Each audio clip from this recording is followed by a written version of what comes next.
और क्योंकि हम लोग सरकार का हिस्सा हैं, इसलिए हमारी जिम्मेदारी बनती है कि हम कहीं ना कहीं कोई एक्शन लें। और उसी से आहत होकर आज मैंने जेजेपी पार्टी छोड़ने का ऐलान किया है। भूषण जी का भी ये बयान आया बार बार कि हम प्रधानमंत्री जी से बात कर रहे हैं, हम गृह मंत्री जी से बात कर रहे हैं, मध्यस्थता होकर इस मामले का सॉल्यूशन हो जाना चाहिए था, लेकिन अब तक हुआ नहीं। उसके बावजूद कल जो बस्ताड़ा टोल पे हुआ, जबकि मुख्यमंत्री का प्रोग्राम 15 किलोमीटर दूर था, ये तो अंग्रेजों से भी बड़ा कुशासन हो गया।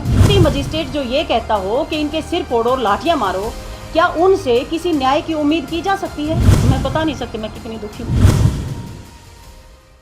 सत श्री अकाल, निरपक्ष पोस्ट देख रहे हो तुसीं। मैं नीरज कुमार लैके हाज़र हाँ अज के दिन दी टॉप खबरां। शुरुआत करांगे वड्डी खबर तो तुहानूं दस दईए कि अज हरियाणा के सीएम और कैप्टन अमरिंदर सिंह के विचकार जो है वो ट्विटर वार चलिया। तो तुहानूं दस दईए कि जिस दे विच सीएम मनोहर लाल खट्टर वालों लगातार एक तो बाद एक 8 के करीब जो है वो ट्वीट किए गए तो अपने किसान हितैषी होने का प्रूफ जो है और सीएम कैप्टन अमरिंदर सिंह नूं दिता ट्विटर के जरिए। तो अज तुहानूं दस दईए कि पंजाब दे विच जो पेंशन के लाभपात्री से उन्होंने लिए एक वड्डा ऐलान किया गया। तो हुण उन्होंने पेंशन जो है वो 750 तो 1500 रुपये हो चुकी है। हालांकि इसका ऐलान जो है विधान सभा सैशन के विच हो चुका सी। तो इस दे नाल ही गल करांगे आम आदमी पार्टी के वालों अज पूरे सूबे के विच कीते करनाल के विच जो किसानों के लाठीचार्ज है उसनूं लैके भाजपा के खिलाफ जो है रोष प्रदर्शन किया गया।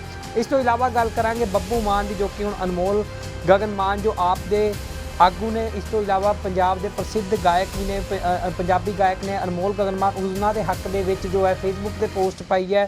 तो दस दिए कि अनमोल गगन मान की जो हालत है वो काफ़ी ज़्यादा नाजुक बनी हुई है। तो उन्होंने फोर्टिस हॉस्पिटल के विच दाखिल करवाया गया। फिलहाल जानकारी अनुसार कहा जा रहा है कि हुण उन्हों की हालत जो है वो खतरे तो बाहर है। इसके अलावा गल करांगे जेजेपी के आगू की संतोष दहिया की, जिन्हों ने किसानों के हक में आके हुण अपने पद तो जो है अस्तीफा दे दिता है। इस दे नाल ही शुरुआत करते हैं वड्डी खबर तो तुहानूं दस दईए कि पंजाब के सीएम और हरियाणा के सीएम के विचकार जो लगातार तकरार चल रही उसनूं लैके तुहानूं दस दईए कि जिथे दोहां के विचकार ट्विटर वार चल रहा है। तो उस तो बाद तुहानूं दस दईए कि सीएम मनोहर लाल खट्टर वालों लगातार एक तो बाद एक 8 ट्वीट दागे गए ने। तुहानूं दस दईए कि जिस दे विच उन्होंने अपना पूरा जो सरकार का चिट्ठा है किसानों के हितैषी होने का वो कैप्टन के सामने पेश कर दिता है। जो भी सहूलतां जो ने किसानों को दित्तियां जांदियां ने वो जो ने वो पंजाब सरकार के मूहरे रख दित्तियां ने कि साडे वल्लों जो ने ये सहूलतां दित्तियां जांदियां ने कि तुहाडे वल्लों दित्तियां जांदियां ने। दस दईए कि मामला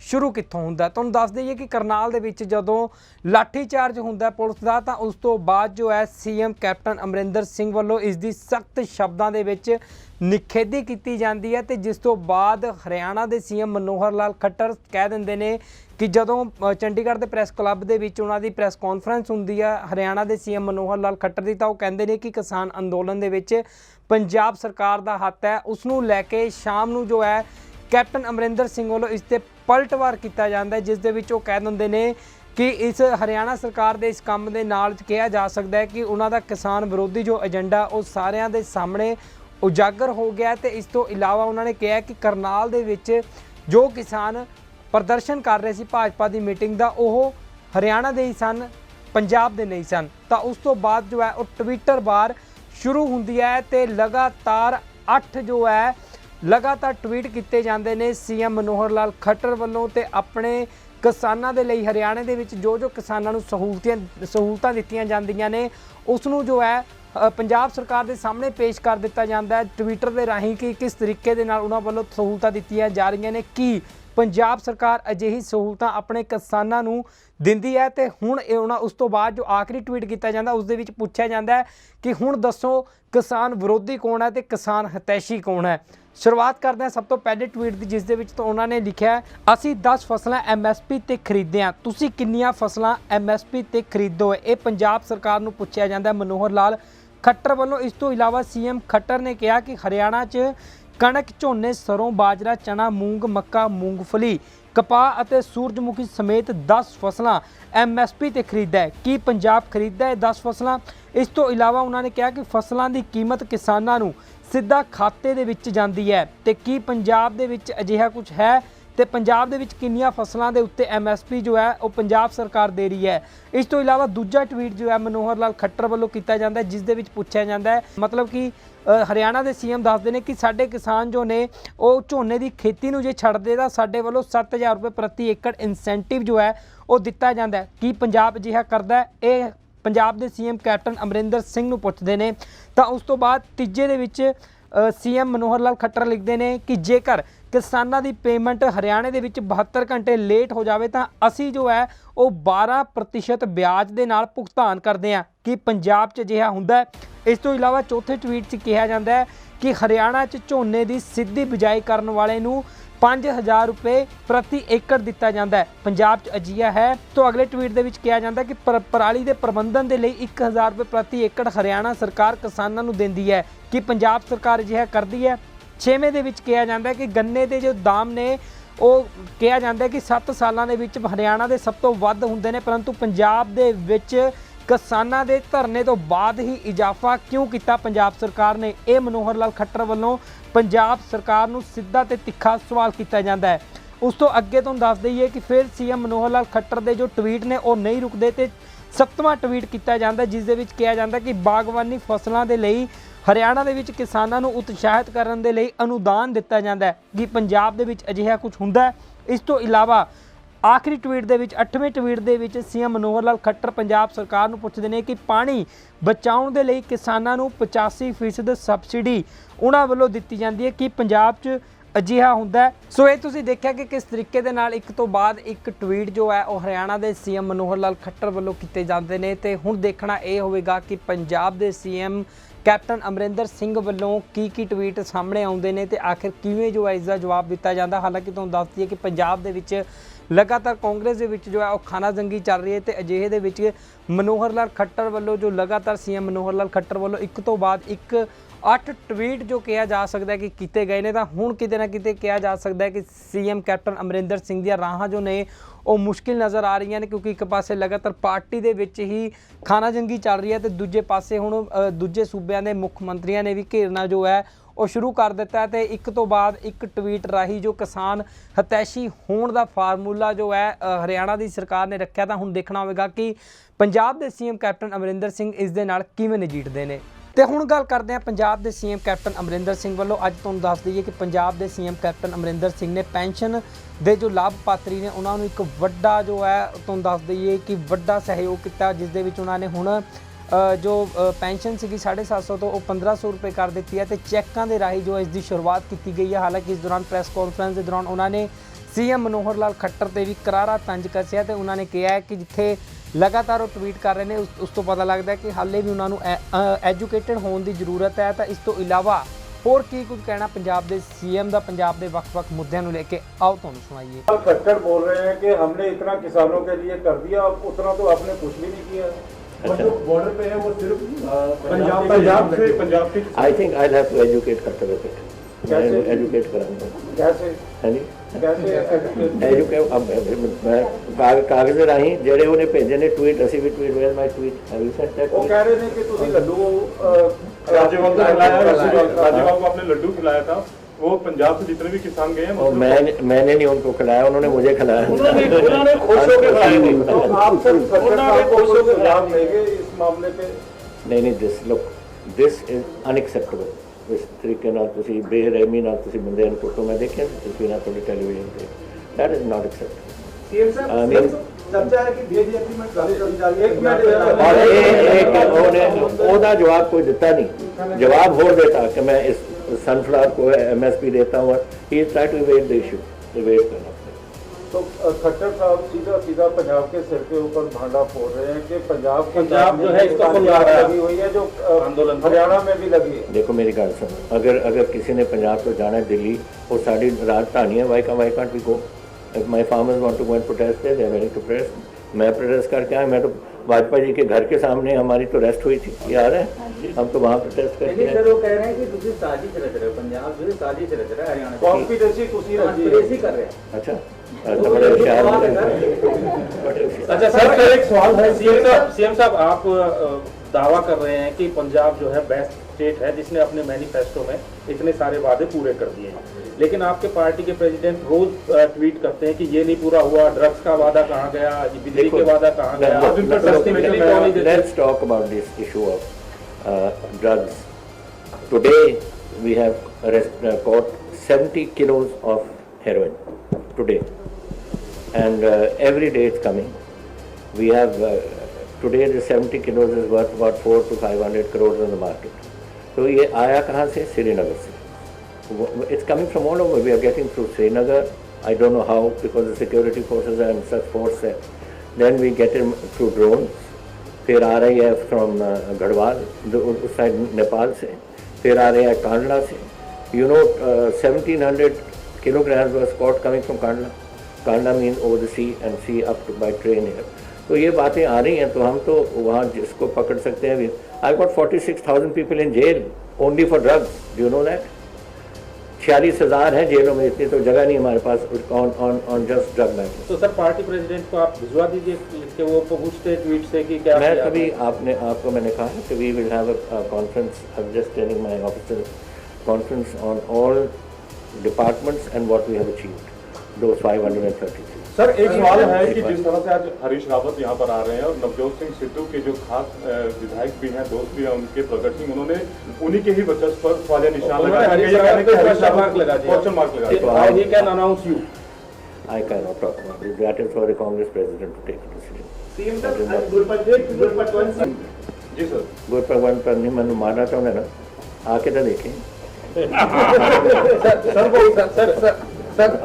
सर एक टाइम उन्हें कहता कि जैसे ਬੇਅੰਤ ਸਿੰਘ ਨੂੰ ਅੱਜ 31 ਹੈ ਨਾ ਤਰੀਕ. ਉੱਥੇ ਗੱਲ ਕਰਦੇ ਹਾਂ ਆਮ ਆਦਮੀ ਪਾਰਟੀ ਦੀ, ਤਾਂ ਤੁਹਾਨੂੰ ਦੱਸ ਦਈਏ ਕਿ ਅੱਜ ਆਮ ਆਦਮੀ ਪਾਰਟੀ ਵੱਲੋਂ ਕਰਨਾਲ ਦੇ ਵਿੱਚ ਜੋ ਕਿਸਾਨਾਂ ਤੇ ਲਾਠੀਚਾਰਜ ਹੋਇਆ ਸੀ ਉਸ ਨੂੰ ਲੈ ਕੇ ਵੱਖ-ਵੱਖ ਥਾਵਾਂ ਦੇ ਪੰਜਾਬ ਦੇ ਵਿੱਚ ਜੋ ਪ੍ਰਦਰਸ਼ਨ ਕੀਤੇ ਗਏ. ਇਸ ਤੋਂ ਇਲਾਵਾ ਆਪ ਦੇ ਜੋ ਵਿਧਾਇਕ ਨੇ ਕੁਲਤਾਰ ਸਿੰਘ ਸੰਧਵਾ, ਉਹਨਾਂ ਵੱਲੋਂ ਵੀ ਕਿਹਾ ਗਿਆ ਕਿ ਆਮ ਆਦਮੀ ਪਾਰਟੀ ਉਦੋਂ ਤੱਕ ਮੈਦਾਨ ਦੇ ਵਿੱਚ ਡਟੀ ਰਹੇਗੀ ਜਦੋਂ ਤੱਕ ਜੋ ਖੇਤੀ ਬਿੱਲ ਨੇ ਕੇਂਦਰ ਸਰਕਾਰ ਦੁਆਰਾ ਲਿਆਏ ਗਏ ਉਹਨੂੰ ਜਦ ਤੱਕ ਉਹ ਰੱਦ ਨਹੀਂ ਹੋ ਜਾਂਦੇ. किसान ਦੀ ਕੋਈ ਪਾਰਟੀ ਨਹੀਂ ਹੈ.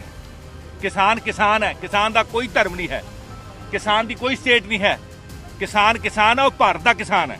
ਔਰ ਜਿਹੜੇ ਵੀ ਕੋਈ ਮਾੜੇ ਬੰਦੇ ਜਿਨ੍ਹਾਂ ਨੇ ਕਾਨੂੰਨ ਬਣਾਏ ਆ, ਜਿਹੜੇ ਦੇਸ਼ ਨੂੰ ਹੁਣ ਤੱਕ ਧੋਖਾ ਦਿੰਦੇ ਆਏ ਆ, ਜਿਨ੍ਹਾਂ ਨੇ ਮਹਿਲ ਖੜੇ ਕਰ ਲਏ, ਜਿਨ੍ਹਾਂ ਨੇ ਹੈਲੀਕਾਪਟਰ ਚੜ੍ਹ ਕੇ ਟੁੱਟੇ ਸਾਈਕਲਾਂ ਤੁਰੇ ਫਿਰਦੇ ਸੀ, ਉਹ ਲੋਕ ਅੱਜ ਕਿਸਾਨਾਂ ਬਾਰੇ ਗੱਲ ਕਰਦੇ ਆ. ਉਹ ਨਾਲ ਗੱਲ ਕਰਨ ਦਾ ਹੱਕ ਹੀ ਨਹੀਂ ਉਹਨਾਂ ਨੂੰ. ਅੱਜ ਪ੍ਰਦਰਸ਼ਨ ਕੀਤਾ ਜਾ ਰਿਹਾ ਹੈਗਾ ਆਮ ਆਦਮੀ ਪਾਰਟੀ ਵੱਲੋਂ ਪੰਜਾਬ ਲੈਵਲ ਤੇ. ਇਸ ਪ੍ਰਦਰਸ਼ਨ ਨੂੰ ਕੇਵਲ ਅੱਜ ਸੰਕੇਤਕ ਪ੍ਰਦਰਸ਼ਨ ਸਮਝੀਏ ਜਾਂ ਅੱਗੇ ਵੀ ਵਧਾਇਆ ਜਾਏਗਾ ਜਦੋਂ ਤੱਕ ਪੂਰੀ ਤਰ੍ਹਾਂ ਕਾਰਵਾਈ ਨਹੀਂ ਹੋ ਜਾਂਦੀ? देखो अभी तो ये अंगड़ाई है, आगे और लड़ाई है. ये लड़ाई लड़नी है और जिन्नी देर तक 3 काले कानून वापस नहीं होंगे ਅਸੀਂ ਟਿਕ ਕੇ ਨਹੀਂ ਬੈਠਣ ਵਾਲੇ. ਵਿਧਾਨ ਸਭਾ ਦਾ ਸੈਸ਼ਨ ਵੀ ਆਉਣ ਵਾਲਾ ਹੈਗਾ. ਵਿਧਾਨ ਸਭਾ ਦੇ ਸੈਸ਼ਨ 'ਚ ਕੀ ਖਾਸ ਰਹਿਣ ਵਾਲਾ ਹੈਗਾ? ਖਾਸ ਤਾਂ ਇਹਨਾਂ ਦੀ ਨੀਅਤ ਜਿਹੜੀ ਉਜਾਗਰ ਹੋ ਗਈ, ਇਹਨਾਂ ਦੀ ਖੋਟੀ ਨੀਅਤ. ਸੈਸ਼ਨ ਹੁੰਦਾ ਉਹ ਸੈਸ਼ਨ ਹੀ ਹੈ. ਉਹ 2-3-4 ਘੰਟਿਆਂ 'ਚ ਡਿਸਕਸ਼ਨ ਹੋ ਜੂਗੀ ਪੰਜਾਬ ਦੇ ਮੁੱਦਿਆਂ ਦੀ. ਘੱਟੋ ਘੱਟ 2 ਦਿਨ ਡੈਡੀਕੇਟ ਕਰਨੇ ਚਾਹੀਦੇ ਸਾਨੂੰ ਖੇਤੀਬਾੜੀ ਵਾਸਤੇ, ਕਿਉਂਕਿ ਦੇਸ਼ ਚੱਲਦਾ ਖੇਤੀਬਾੜੀ ਦੇ ਨਾਲ. ਔਰ ਇਹਨਾਂ ਨੇ 2 ਘੰਟੇ ਵੀ ਨਹੀਂ ਰੱਖੇ.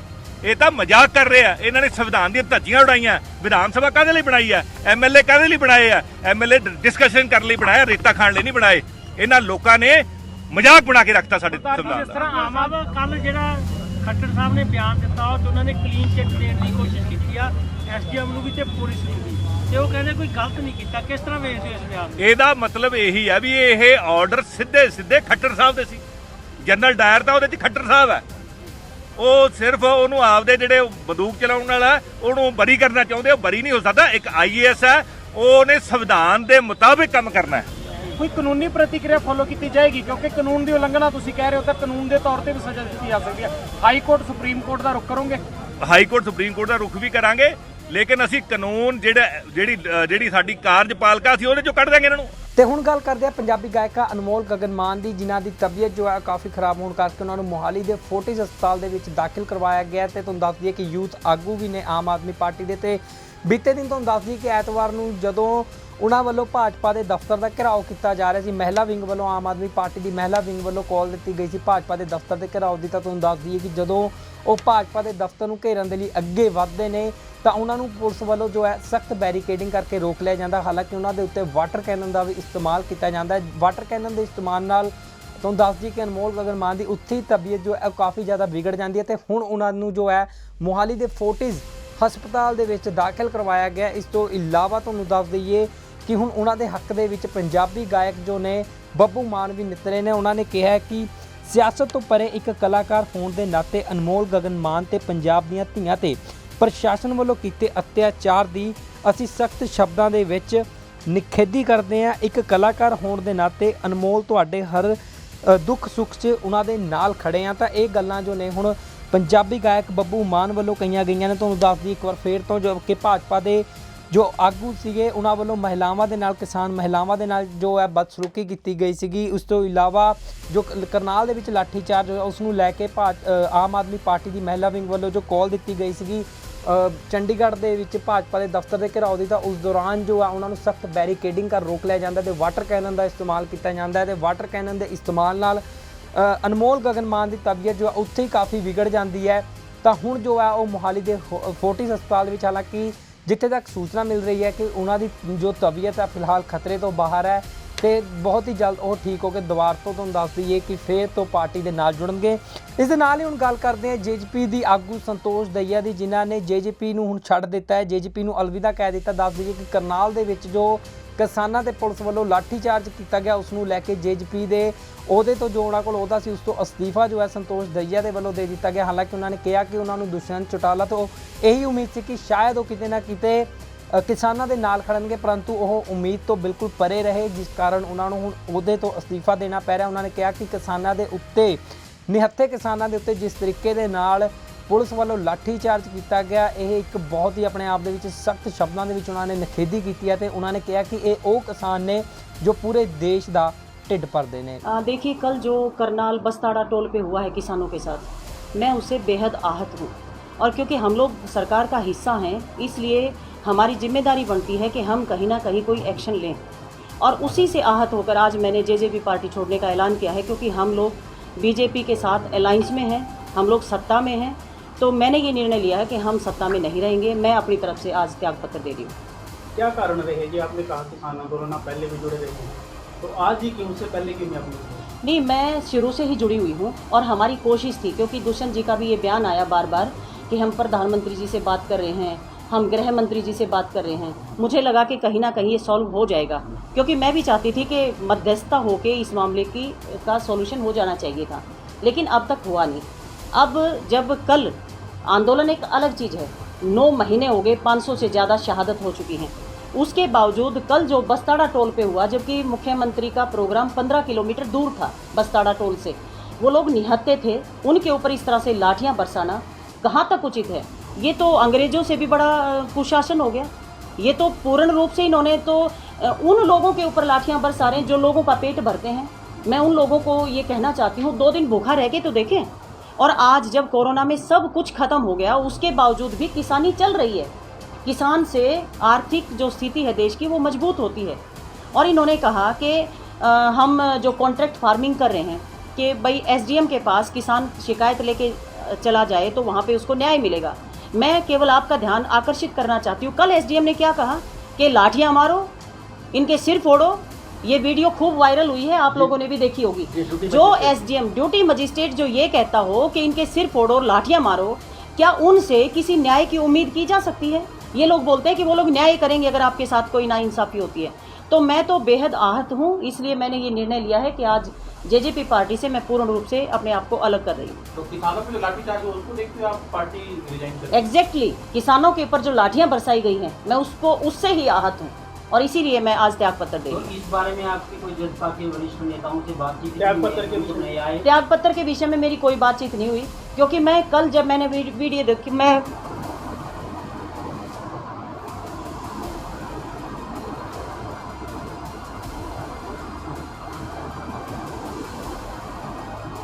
मैं बता नहीं सकती मैं कितनी दुखी हूँ।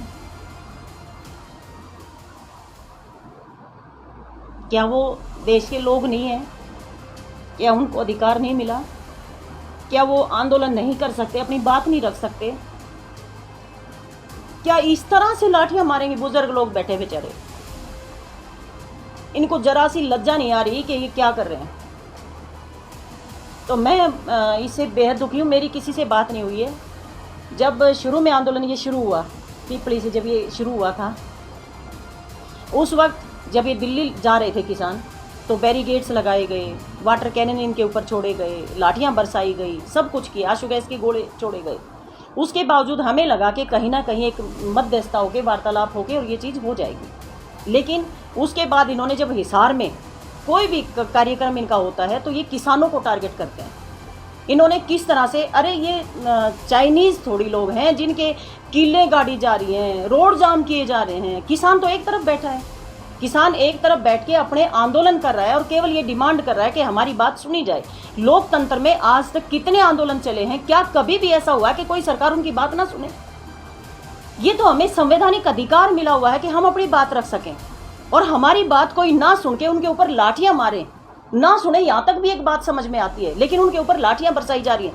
क्या किसी भी आंदोलन को किसी भी तरह से ऐसे कुचला जा सकता है? नहीं कुचला जा सकता।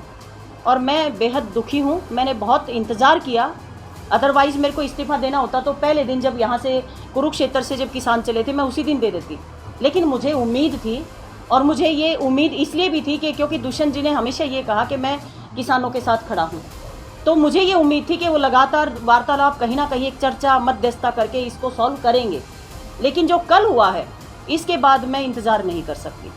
तब इसके बाद कोई पार्टी का दामन थामने? नहीं, किसी पार्टी का कोई दामन नहीं थामना। मैं जिस तरह से समाज के लिए काम कर रही हूँ मैं उसी तरह से करूँगी, और किसान आंदोलन में पूरा बढ़ चढ़कर हमारा जो सर्वजातीय सर्वखाप का जो संगठन है वो पूर्ण रूप से समर्थन दे ही रहा है। शुरू से आप लोग देख ही रहे हैं, और आगे भी हम लोग इसी तरह से समर्थन देते रहेंगे। तो आप फिलहाल मैडम आपने किस पार्टी से इस्तीफा दिया, कारण क्या है इस बार दोबारा?